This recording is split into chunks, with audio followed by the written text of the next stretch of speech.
नमस्कार, स्वागत आहे तुमचं प्रियंका टीच्या यूट्यूब चॅनलवर. सगळ्यात महत्त्वाचं म्हणजे टेटचा रिझल्ट डिक्लेअर झाला आणि आता सर्वांना प्रश्न पडला आहे की आम्ही सेफ स्कोअर आमचा आहे का आणि किती सेफ स्कोअर असेल.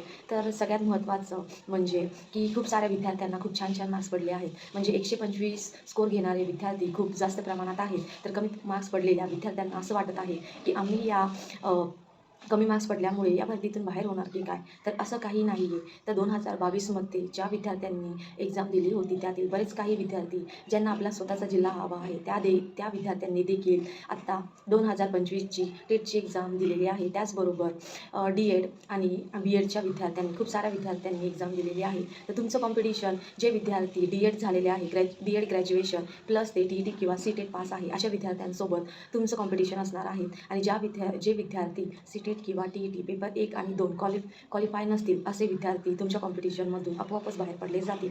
तसेच तुमचं कॉम्पिटिशन फक्त ह्याच विद्यार्थ्यांसोबत असेल असं नाही, तर प्रत्येक समांतर आरक्षणानुसार प्रत्येक कॅटेगरीच्या जागा वेगवेगळ्या असतात. त्या कॅटेगरीनुसार तुमचा कट ऑफ लागेल. आणि असं काही नाही आहे की कमी मार्क्स पडले म्हणून आम्ही पोर्टलला रजिस्ट्रेशन करू की नको. तर मी तुम्हा सर्वांना आग्रह करते की तुम्हाला कमी मार्क्स जरी असले, तुमचे मार्क्स 50 किंवा 60 जरी असले, तुम्ही पोर्टलला रजिस्ट्रेशन करा. कारण कोणत्याही कॅटेगरीचा किंवा कट ऑफ किती लागेल हे अजूनही क्लिअरली सांगता येत नाही आहे. त्यामुळे तुम्हाला कमी मार्क्स असले तरी तुम्ही पोर्टलला रजिस्ट्रेशन करा.